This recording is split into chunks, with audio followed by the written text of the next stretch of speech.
रंजीत मिश्रा। शिवहर में आज शिवहर के लिए स्वर्णिम दिन था और आज सरोजा सीताराम सदर अस्पताल को ब्लड बैंक मिला है और ब्लड बैंक के उद्घाटन के लिए शिवहर के विधायक चेतन आनंद पहुंचे थे। क्या कहना चाहेंगे? आज का दिन शिवहर के लिए स्वर्णिम अक्षरों में लिखा जाएगा। शिवहर को अस्थाई ब्लड बैंक मिला है। पहले मरीज जो है गंभीर मरीज यहां से रेफर होते थे, अब जो है शिवहर में गंभीर मरीजों को रेफर नहीं किया जाएगा। नहीं, बिल्कुल बहुत बड़ा एक काम हुआ है और हम धन्यवाद देते हैं सभी लोगों को। हम लोगों ने बहुत मेहनत किया है, सबको पता है। ख़ास तौर पे हम प्रेस के बंधुओं को भी बहुत धन्यवाद कहते हैं कि आपने हमें लगातार याद दिलाते रहा। ऐसा नहीं है कि हम लोग को याद दिलाने की ज़रूरत थी, लेकिन जिस तरीके से आप लोगों का सपोर्ट मिला उसके लिए भी हम धन्यवाद कहते हैं। और जिस तरीके से विकास का काम हो रहा है हमको बताने की ज़रूरत नहीं है। आज आप इस रास्ते से जब चलते हुए आए, एक तो रोड का काम हो चुका है, दूसरा कॉलेज उधर बन रहा है, तीसरा यहाँ पर ब्लड बैंक बन चुका है। तो यही है विकास के मापदंड जिनकी मैं बात करता था।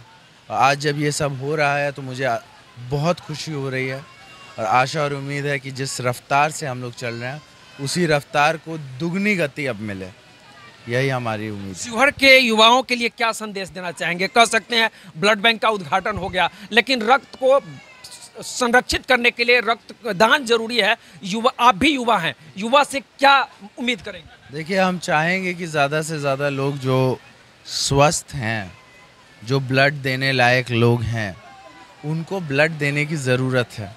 क्योंकि ऐसा होता है कि अगर आपका ब्लड बैंक बन जाए और बैंक में पूंजी ही नहीं हो, बैंक को चलने के लिए पैसे की ज़रूरत होती है, वैसे ही ब्लड बैंक को चलने के लिए रक्त की ज़रूरत होती है। और रक्त वो कहाँ से आएगा? युवाओं का ये अब काम रह गया है कि आप सब लोग ज़्यादा से ज़्यादा मात्रा में आकर के एक मुहिम चला करके यहाँ पर ब्लड देने का काम कीजिए। हम लोग आपके साथ हैं।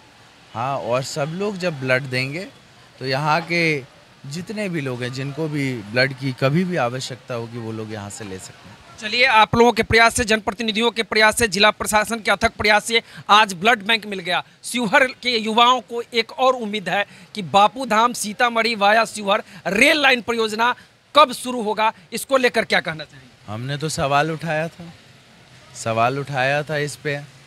यहाँ का मैटर है कि अब यहाँ से बोला जा रहा है कि जो सेंटर है वहाँ का काम है, और सही बात है।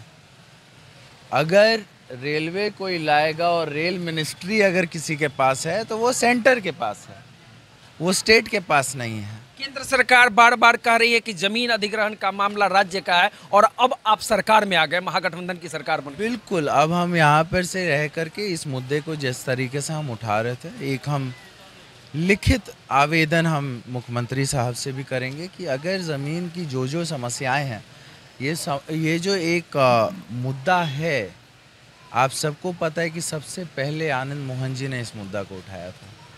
हाँ, आज हम पूरा प्रयास करेंगे कि ये जो मौजूदा सरकार है, जो हमारी सरकार है, उससे हम रिक्वेस्ट करने का काम करेंगे कि जल्द से जल्द ये ज़मीन का जो भी मैटर है इसको क्लियर किया जाए।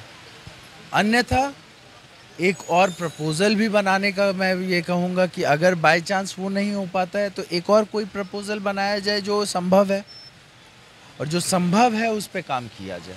यही मैं कहना चाहूँगा। आपने आनंद मोहन जी का नाम लिया है। सजा काट चुके हैं, सजा वे काट चुके हैं और बार बार आवाज़ उठता है कि आनंद मोहन को रिहा करो। अब लग रहा है कि सरकार में आप आए हैं, महागठबंधन की सरकार बनी है, अब आनंद मोहन जी को मतलब कह सकते हैं न्याय मिलेगा। हम लोग का जो मुहिम है, हम लोगों का ये कहना साफ है कि जब तक रिहाई नहीं तब तक ढिलाई नहीं। ये जो मौजूदा सरकार है, जो हमारी सरकार है, उससे भी हमारी सेम मांग रहेगी। हाँ, हमारे पिताजी की रिहाई हमारे लिए, और कोई भी पुत्र अपने तो काट चुके हैं, कोई भी पुत्र चाहेगा उनके पिता की रिहाई हो। हम भी एक पुत्र हैं, हम भी चाहते हैं कि जल्द से जल्द हो। हाँ, और हम पूरा लगातार प्रयास कर रहे हैं। हाँ, लगातार हमने ये भी सोचा है कि लोगों से जिन से मिलने की ज़रूरत होगी हम मिलेंगे। हाँ, और ये सब चीज़ों को लेकर के आप आज पक्ष हो या विपक्ष हो, सभी लोग जानते हैं कि आनंद मोहन जी निर्दोष हैं। बीजेपी के सुशील कुमार मोदी ही एक समय में जब पापा को जेल किया गया था 94 में, तो वो भी धरना पे बैठे थे। वो दिन भी मैं याद दिलाना चाहूँगा। हाँ, नीतीश जी भी बैठे थे, तेजस्वी जी भी बोलते हैं कि उनको निकालना ज़रूरी है। तो अब हम पहले सब बोलते हैं लेकिन समय आता है तो पीछे हट जाते हैं। हम सबसे रिक्वेस्ट करेंगे कि जल्द से जल्द इसमें जो भी टेक्निकल है उसको देखा जाए और जल्द से जल्द उनको बाहर निकाला जाए। और एक पुत्र होने के नाते ये मेरा सबसे बड़ा एक इसको लालच भी कह सकते हैं, इसको एक स्वाभिमान भी कह सकते हैं और इसको धर्म भी कह सकते हैं। तो ये थे हमारे साथ शिवहर के विधायक चेतन आनंद जी, और इन्होंने आज ब्लड बैंक का उद्घाटन किया है। शिवहर में अस्थाई ब्लड बैंक मिला है, कह सकते हैं शिवहर के लिए स्वर्णिम दिन है। और आज शिवहर के गंभीर मरीजों को, जो कह सकते हैं आपराधिक घटनाएं होती थी, उसमें किसी को गोली लग जाता था, या कह सकते हैं सड़क दुर्घटना होती थी जिसमें गंभीर मरीज होते थे, चोट लगती थी, और वैसे मरीज जो सरोजा सीताराम सदर अस्पताल पहुँचते थे, उनको यहाँ से रेफर करना यहाँ के डॉक्टरों की मजबूरी बनती थी, मुजफ्फरपुर या सीतामढ़ी रेफर करते थे। तो अब यहाँ के गंभीर मरीजों को इलाज में सहूलियत मिलेगी। ब्लड बैंक मिल गया है। यहाँ के युवाओं की मांग थी कि यहाँ अस्थाई ब्लड बैंक मिले, और ब्लड बैंक मिला है। तो कह सकते हैं शिवहर के लिए स्वर्णिम दिन है। तो देखते रहिए स्टार बिहार न्यूज। बहुत बहुत धन्यवाद।